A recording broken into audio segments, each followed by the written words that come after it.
নমস্কার বন্ধুরা, খাওয়া হবে জমজমাট চ্যানেলে সবাইকে জানাই স্বাগতম। সামনেই আসছে রাধারানীর জন্মদিন, আর রাধারানীর জন্মদিনে রাধারানীর প্রিয় খাবার হবে না তা কি হয়? তাই আজকে বানিয়ে নিয়েছি রাধারানীর প্রিয় দই কচু বা আরবি দহি।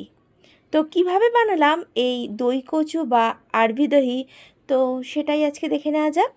তার জন্য তো যেতে হবে আমার সাথে আমার রান্নাঘরে। তো আর দেরি নয়, চলো তাহলে আমার সাথে। দই কচু বানানোর জন্য প্রথমেই আমি কচু কেটে ধুয়ে পরিষ্কার করে নিয়েছি, আর কচুটা বেশ কিছুক্ষণ জলটা ঝরতে রেখে দিয়েছিলাম। তাহলে কি, জল ঝরিয়ে কচু রান্না করলে কচুর মধ্যে কোনো যে হরহরে ভাবটা থাকে সেটা থাকে না। এখন গ্যাসটা অন করে কড়াইয়ের মধ্যে তেল দিয়ে তেলটা গরম করতে দিলাম। তেলটা গরম হতে কেটে ধুয়ে পরিষ্কার করে রাখা কচুগুলোকে দিয়ে দিচ্ছি, আর কচুটাকে বেশ নরম করে আমি এখন ভেজে নিচ্ছি।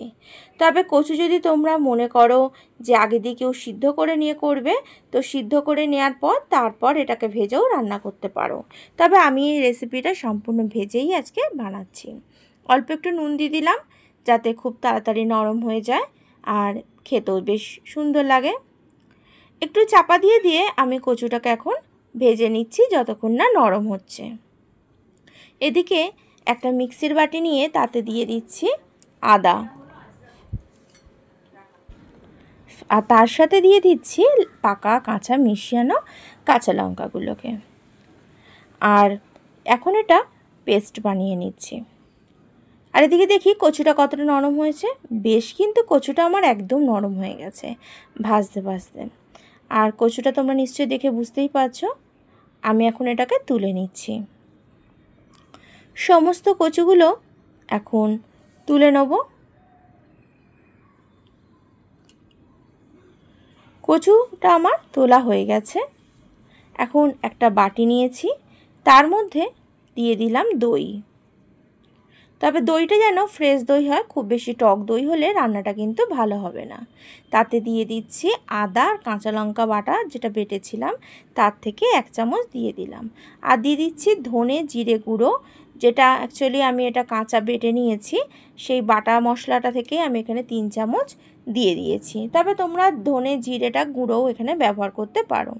দিয়ে দিচ্ছি কাশ্মীরি মির্চি পাউডার, সুন্দর একটা কালারের জন্য। আর এর মধ্যে সামান্য একটু জল দিয়ে আমি একটা ব্যাটার রেডি করছি। ভালো করে এটাকে আমি মিশিয়ে দিচ্ছি, আর তার সাথে দিয়ে দিচ্ছি হলুদ গুঁড়ো। মশলা তো রেডি। এখন আমি একটা গ্যাস জ্বালিয়ে তাতে আমি দিয়ে দিয়েছি গোটা জিরে আর হিং একটু ফোড়নে। ফোড়নটা ভেজে নেওয়ার পরে যে মশলাটা রেডি করেছিলাম সেটাকে দিয়ে দিয়েছি। মশলাটা কষানো হতে হতে দিয়ে দিলাম নুন। নুনটা দেওয়ার পরও আরও বেশ কিছুক্ষণ আমি এটাকে কষিয়ে নিচ্ছি। মশলাটা এখন কষানো হয়ে গেছে আর তেল রিলিজ করাও শুরু হয়ে গেছে। এখন ভেজে রাখা কচুগুলোকে আমি দিয়ে দিচ্ছি। তবে অবশ্যই বন্ধুরা, কচুটা কিন্তু খুব ভালো করে নরম করে ভাজতে হবে, কারণ দই পড়ার পর কচুটা দিলে কচুটা হয়তো নরম পড়ে নাও হতে পারে।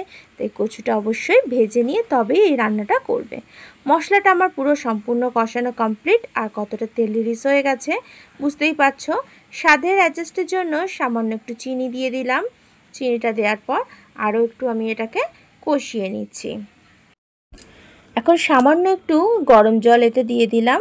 তবে জলের পরিমাণটা খুবই সামান্য দিচ্ছি, জাস্ট একটু গাটা মাখো মাখো হওয়ার জন্য, কারণ আমার তো কচুটা সম্পূর্ণ রেডি হয়ে রয়েছে নরম অবস্থায়। তো এবার একটু চাপা দিয়ে দিচ্ছি। চাপা দিয়ে মিনিট 2-3 একটু রান্না করে নিচ্ছি। 2 মিনিট পর ফিরতে এসে দেখাচ্ছি, দেখো একদম গাটো মাখো মাখো হয়ে গেছে। তো এই অবস্থায় আমি এখন একটা বোলের মধ্যে দই কচুটা নামিয়ে নিচ্ছি। রেডি হয়ে গেল আমার আজকে দহি আরবি, রাধারানীর প্রিয় খাবার।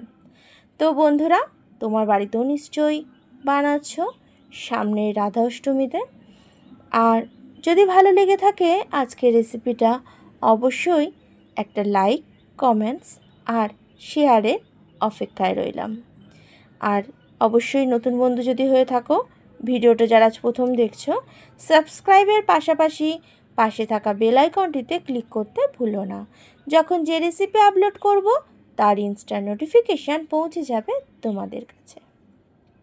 খাওয়া হবে জমজমাটের সাথে থেকে একটা সুন্দর সন্ধ্যার সুন্দর মুহূর্ত কাটানোর জন্য তোমাকে জানাই অনেক ধন্যবাদ। ভালো থেকো, সুস্থ থেকো, আর এইভাবেই খাওয়া হবে জমজমাটের পাশে থেকো। আজকের ভিডিওটা এই পর্যন্ত। আবার দেখা হবে পরবর্তী কোনো ভিডিওতে ঠিক তোমাদের সাথে।